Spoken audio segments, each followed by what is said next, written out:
Hello. So lovely to talk to you. Same. So thank you so much for taking your time and having this interview.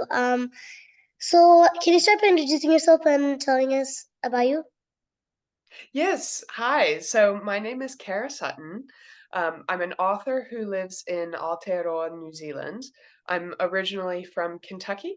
So I was born in Kentucky, lived there for a long time, and now I live in New Zealand. And I've lived here for quite a long time now, about 13 years. So yeah. Uh-huh. And I have two books. The first is called A Wolf for a Spell, and the second is called The Song of the Swan. Yeah, I have that one here. Oh, lovely. hmm so what inspired you to become a writer? I think I was always writing when I was very young. I would often write in notebooks and I'd write a lot of stories. I think I started out just imitating the stories that I loved. I remember when I was probably about your age, I wrote a story that was pretty much just an imitation of the movie The Princess Bride. And so, I started out, yeah, but quite young, but it was a lot of playing around. I didn't think I wanted to be an author, and it just continued, and then once I was in college, I started working at a bookstore. It's called Joseph Beth Booksellers in Lexington, Kentucky, and while I was working there, that was when I started to think that maybe I wanted to write books and to experiment with giving it a try. So yeah, that was about 15, almost 20 years ago now. Yeah. Yeah. So what inspired you to write the Song of the Swan? The Song of the Swan is a retelling of Swan Lake, the ballet. And ballet was something that I did all growing up. So I did it from a young age and did it until I left high school for college. Wow, that's a And long time. yeah, yeah. So ballet was something that was always very important to me. And I love the story of Swan Lake. And I also love the story of Giselle, which is influences this book in some ways, but less obviously. Um, but yeah, so I love the story of Swan Lake, and I felt like I hadn't really seen it in children's books very much. There is a movie called The Swan Princess that came out when I was Mm. little, and they did give it a sort of Disney animated movie treatment. Um, yeah, so I think I was trying to do my own version of that and try to tell Swan Lake, but also in a new way. And because the story of Swan Lake is lovely, but you don't know why characters do a lot of things. You don't know why these swans are cursed. You don't know why um, one of the characters behaves in some of the ways that they do. And so I was really interested in exploring that why of why does this curse happen and who are these people and why are they Yeah. here? So you're saying like there was a lot of holes in the movie. Yeah, yeah. I think not so much in the movie. I think the Swan Princess did a good job of trying to explain some of that stuff. But the original ballet, because ballet doesn't have any words, Oh yeah. the stories have to be very simple. And so you see the actions of the characters, but you don't necessarily know a lot about their backgrounds or who they are. Yeah. Yeah. It's almost like seeing a comic book in motion, but it's in a different language. Yes, yeah, that's a great analogy. Yeah. Mm. So how'd you come up with the title? So I love coming up with titles. There are a lot of authors who find it really challenging, but it's actually one of my favorite things to do. I like to play around with idioms. So I don't know if you know what an idiom is. Yeah, it's like a phrase, like a rolling stone gathers no moss, Uh, or Sort of I guess that's like a saying. yeah, it's like a saying. Yeah, I guess a rolling stone gathers no moss is maybe more of a proverb, but yeah, there's um it's something that Um, Is it sort of like lucky duck or maybe couch potato or something like that? Or Yes, yeah, that's exactly right. Yeah, yeah. So an idiom is often a word is often a saying that if you imagine yourself being somebody who is learning English, they might hear the phrase lucky duck or they might hear the phrase couch potato is a really good one and they have no idea what it means. And so it's like idioms can often be like one of the most challenging things to learn. But what I for English speakers, they're also highly memorable because they're all phrases that we already know. And yeah. so whenever I am playing around with inventing titles, that's usually the first thing that I do is I look up idioms related to various words in the book. So I might look up like spiders, or in this case, swans, or wolves, or lots of things. And I'll just see if any of them strike me, and then I'll play around with them. Sometimes I might add some rhymes to see if something works. Like, um, in this case, maybe I would look up if I couldn't find an idiom that used swan that I liked, maybe I would check to see if there were words that rhymed with swan and if there were any idioms for that. Because that can also often be very memorable, as if you have rhymes. Yeah, Uh, that's the thing. It's very for memorable. catchy. Yeah, that's right. It makes it catchier. So, yeah, so this one was actually quite easy. I think I came up with the title very, very early on. And a swan song is a well-known phrase, and so I came up with the title probably when I was first drafting it, and it never changed over the whole course of writing the book. hmm Um, so I mean, I thought like I was actually a bit confused. Like after I read the book and then I looked at the title, I was a bit confused because I mean, if anything, I actually thought it might be like the song of the spider or something. Because I Yeah. mean, the spider is in this case the one who's actually well singing or telling the story. Yeah, yeah, that's true. I think it's not. But Song of the Song Yeah. sounds better though. Yes, it sounds better. I think just wanted to play with different imagery, and because the songs are so important in the story, yeah, it was more those two images, songs and swans.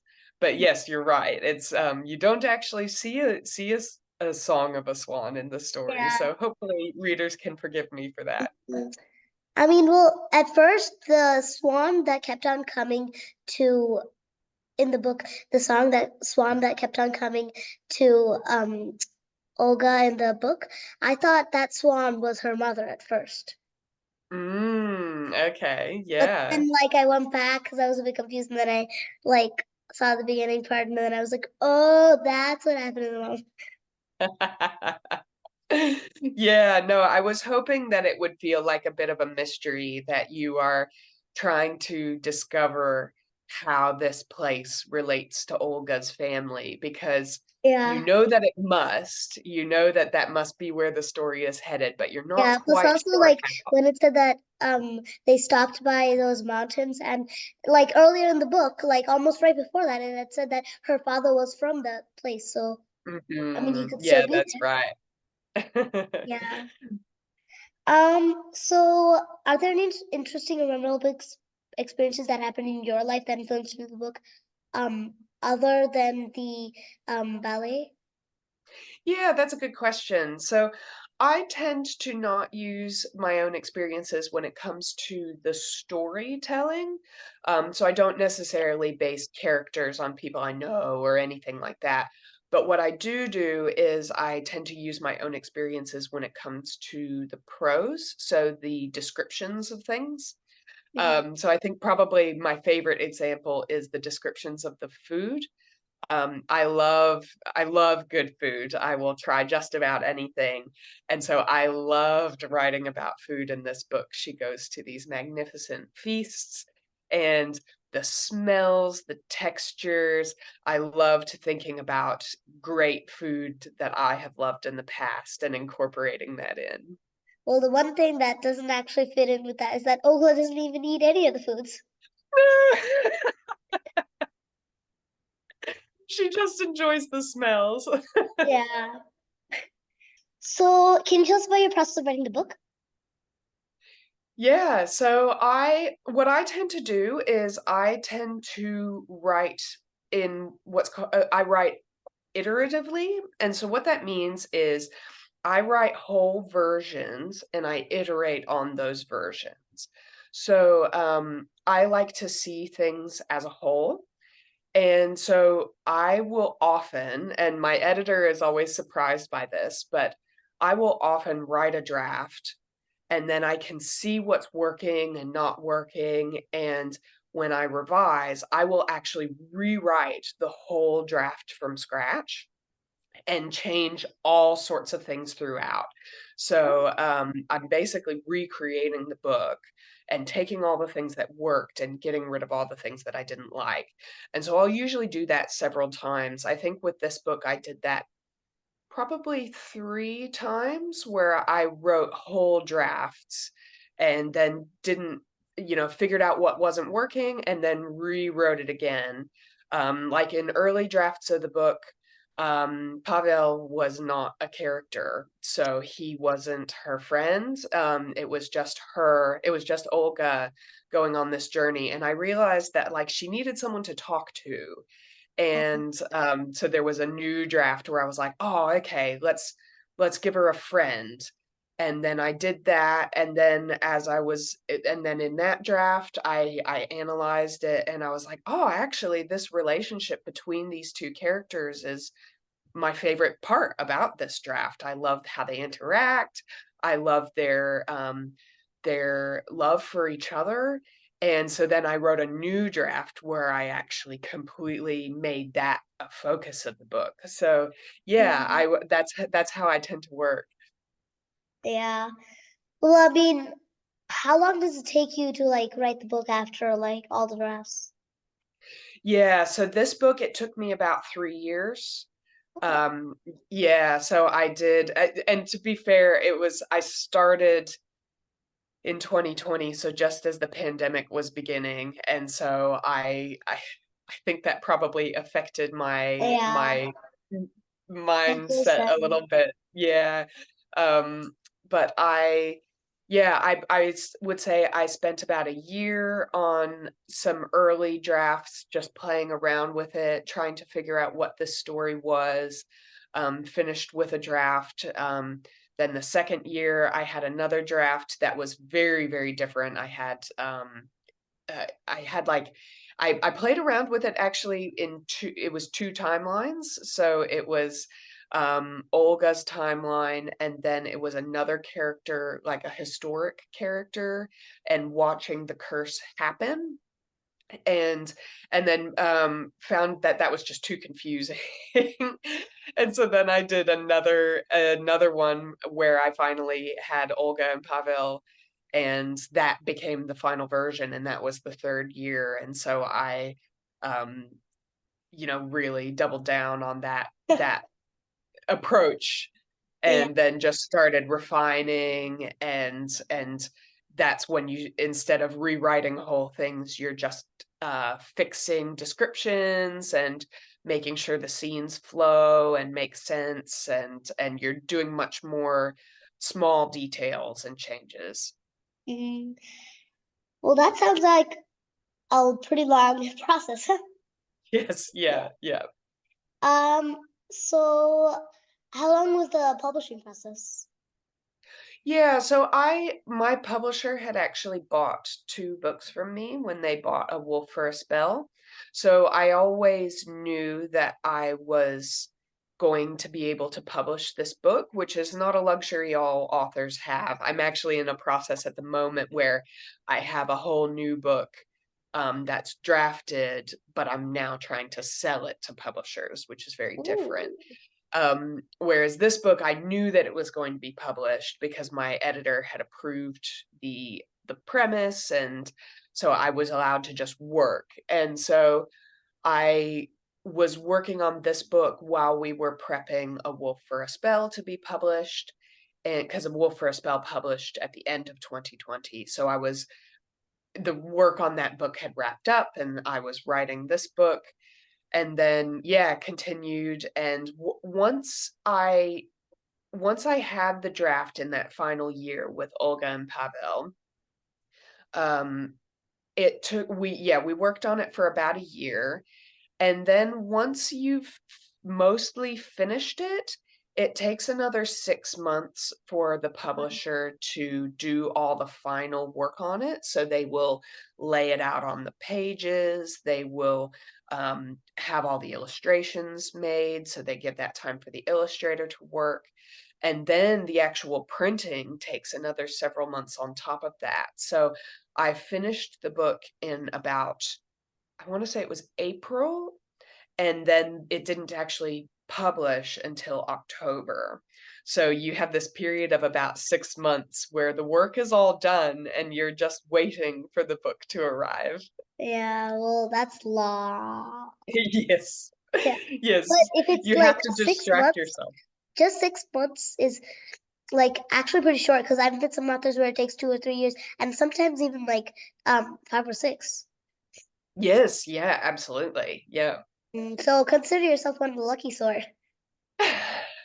Thank you, yeah. Yes, you must have a great perspective on this, you've talked to so many authors now. Yeah.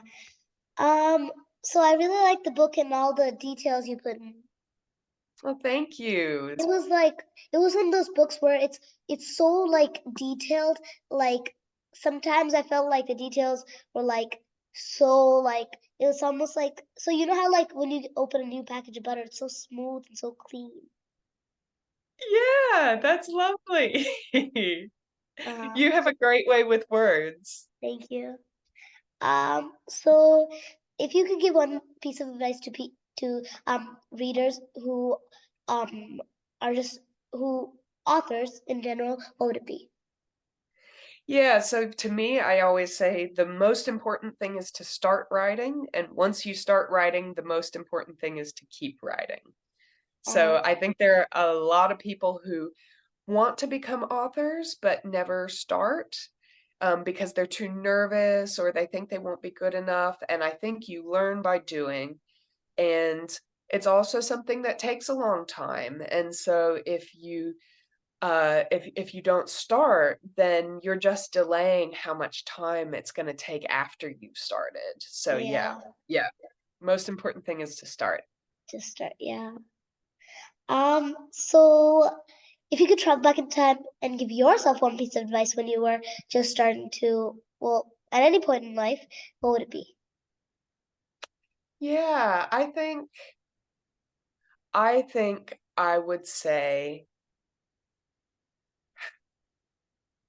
to write what's special to you, to write what you love because I mean, a lot of people talk about the book of my heart, the book of their hearts, and I think that can sometimes be a bit challenging for authors because then they become so attached to this book that if it doesn't get published or if readers don't like it, it can be really devastating. And so for a long time, I was afraid of that idea. I would kind of avoid becoming too emotionally attached to stories.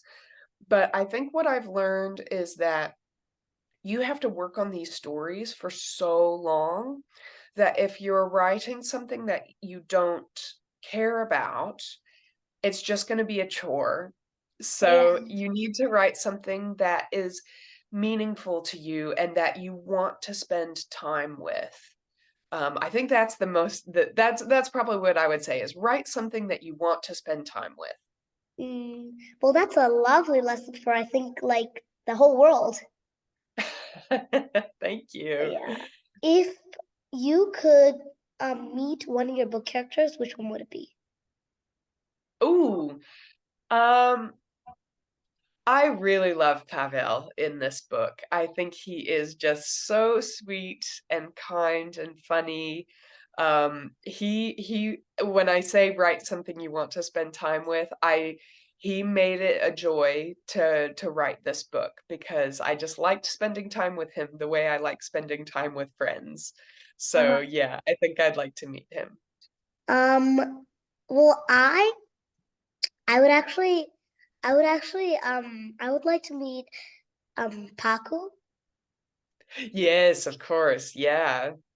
because I mean, it just seems cool to meet a spider.